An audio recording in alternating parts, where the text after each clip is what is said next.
What's going on, internet? It's Rad, and I'm back. And this time I want to discuss something that's kind of similar to a video made in the past where it was talking about Dota 2 and it dying, and me being kind of defensive of it, that it's not dying. And what that conversation has kind of led recently for a lot of video games, and ones that I've talked about in the past, is a lot of people saying, well, my game is dead, my game is dying. And a lot of these games, these high-profile competitive games, the issue you find kind of being a very common issue around them is smurfing. If you're not familiar with the term smurfing is someone who is a higher level player creating a new account and then running through lower league games just to be able to make YouTube content, make people feel bad. Some of them just want to play with friends, but ultimately someone who is a smurf, someone who is a higher level player, ruins that experience for people who are trying to play at an equal level, get a little bit better each time, play with similar skilled players. Because when you're a game developer, and Blizzard has talked about this a lot in the past, Blizzard is very adamant about saying our goal is whatever league you are in, your win rate should be about 50%. That's its ultimate goal, is to get you to the point where if you're winning 60 to 70%, you should get bumped up. If you prove that you can hang there, then and you should stay at 50% until you eventually climb your way up, because that shows that you are learning better mechanics, you are becoming a better player, etc. This is really prominent in StarCraft, and it's something that they really push very hard to make sure happens in the StarCraft community. So the big kind of debate on the internet is, okay, I want to learn League of Legends, I want to learn Dota, I want to learn Overwatch, I want to learn Counter-Strike. How do we get rid of Smurfs? Because the issue that's happening is, when this happens, you've created a barrier for new players that can no longer enter your game. They'll come in, they'll try it, they'll get shit on, they'll leave. Simple as that.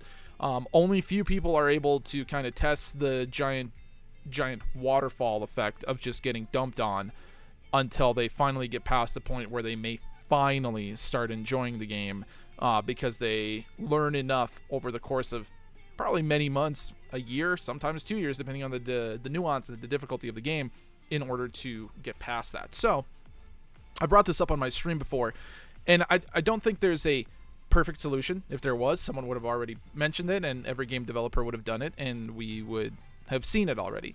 I think there isn't one single thing you need to do. I think it's a multitude of things. So I've kind of come up with like a triangle of how to maybe not eliminate smurfing, but really tone down on it. So the unfortunate thing is, if you're a casual player, if you are a normal player, these things may be seen as a barrier of entry to you, one that you will go, what? I would never do that. I'm not going to play this game. However, what we've seen in the gaming community, and what we've seen on places like Reddit, YouTube videos, Twitch, etc., is that if enough people who are bigger profile are behind something like this, then you start to see people push it, be adamant about it, and explain it to others, that even a more casual, newer player respects it and says, you know what, this is the right thing. I may not like it, but I think it's right because the other option's worse. So what are the three things? One, you need to put a paywall behind ranked. Straight up. But you need to tie it into a battle pass to make it rewarding. That way more people are willing to do it, because they get something that isn't just, oh, I get to play ranked in your game, but I have to pay $10 a month. Say you get the regular battle pass for $5, and then drop another $5 on that, and you get access to ranked. It could be a different version of ranked. It could be like you get better rewards for the battle pass on top of that, etc. But you need to put a paywall behind rank. Now people are less likely to buy accounts, re-roll accounts, because now they have to pay more money. A lot of these people are kids. A lot of these people don't have money that they want to burn other than one main account, maybe two at most, right? So that's number one. Number two, you need to put an IP address checker in place. This needs to just exist for every game. You need to sign a thing that says, hey, you want to play my online ranked, I need your IP. If I see your IP on any other goddamn account, boom, auto banned. Sorry, I don't care that you paid for a battle pass. You're gone. And your IP gets banned with it, so that you stop doing this shit. Now, to a lot of people, they may say, well, the person can VPN, they can do this, that, and the other thing. Look, that's a very small contingent of people that would be willing to do that, on top of the fact that they want to pay money. So again, you're minimizing how easy it is to do it. It's kind of like, how easy is it really to get access to a rocket launcher? Maybe you could get access to a rocket launcher. Maybe you could. But the steps to get there, there's a lot of steps to go on your own rocket launcher, I'm sure. So then the third piece of that puzzle is two-factor authentication. Of course, you got to give up your phone number. You got to have that as well. So you two-factor authenticate the account, you put an IP tracker on the account, and you got to pay $10 if you want to play the ranked mode. Now, you want to play regular, unranked games, do whatever the hell you want. Make a million accounts, don't even worry about it. That place can be a cesspool as much as you want, and then when players really want to see what their mettle is and properly have to play against equal skilled opponents to learn in a good environment, that's what kind of needs to happen. That, I think, will start putting people in the right steps towards doing that. And the other big thing that we need to kind of look at is these reports. Like, how are we reporting Smurfing? You know, you get a thing at the end of the game, you say, oh, this person was cheating, blah, blah, blah, check it off. Smurf, send a report. Well, what's the issue? In Dota, one of the issues is it'll only let you send 5 reports a week. Like, I play 5 Smurfs in a night of one session of Dota. Like, it just happens. So don't put a limit on it.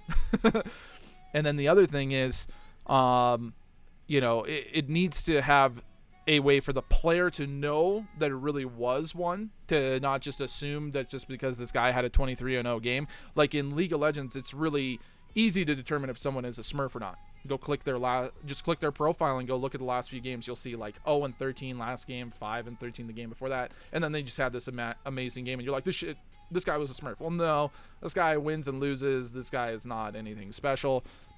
Not a Smurf. But if you see, you know, high KDA, even if it's on a loss, but winning or winning a lot, then it's like, okay, all right, and this account is a little bit newer, right? When was it created? You know, give us the tools to kind of be able to look at it and go, bam, definitely a Smurf. Let me, you know, then those things that do get reported are easy to ping, easy to trigger, easy to ban, easy to curb. And I know for a lot of you, you're going to look at this video and you're going to go, wow, why would I ever pay $10 to play a ranked game, right? Like, why would I ever give someone $10 just to play their ranked online mode? If you got a better experience at the end of the day, wouldn't it be worth it? Wouldn't it be worth it? Like, if you played Call of Duty, and you could always have the correct ranking, and you could always be playing Fortnite and have the correct ranking, and you're truly playing people at your own level, and you win, that win is going to mean so much more than what you currently have, because you know it was like you at your best at your current level, and you went above that. You went above whatever it is you're capable of now and managed to go to the next etch. And you put a stamp on it saying, hey, the time I've been putting into this game, that $10 a month that I've been putting into this game, it means something. It means that I can show people what I am worth in a much better facet. So feel free to sound off in the comments. What do you guys think might work? Is there more than this triangle that might work? What else could we kind of add in? And feel free to share this video online. Send it and tag it to people in the game industry that you think might listen. Shoot it to Blizzard. Shoot it to Valve. Shoot it to Riot. Shoot it to everyone that may take a chance and listen to this, because in my mind, I don't see any issue with this. I personally would be more than willing to give Valve $10 a month for Dota Plus, throw a couple skins in there, and add in the fact that ranked is that's the only way I can play ranked. I guarantee you'd see a huge drop off in the amount of Smurf accounts, because first off, you got to buy the Smurf account if you're going to do it. If you're going to create a new account, fine, but then you got to get a phone number, right? That's where the two-factor authentication comes in, by the way. It's because if you want to make an account, eventually you're going to run out of phone numbers, right? You can only use so many phone numbers to create accounts, and if your two-factor amounts are up, well, crap, I can only make 3. I only know my phone number, my friend's phone number, my sister's phone number. Shit, I can't even make anymore. It really starts limiting how many of these people can get into this. So if you like the video, feel free to like it. If you don't like it, you can feel free to thumbs it down. Just leave a comment on why. That's always nice to know. And then, as always, feel free to check me out live on Twitch, Tuesday through Sunday, 10 p.m. Eastern. We're playing a lot of League of Legends these days. Come out, feel free to hang out, backseat game, or play along. Have a good one.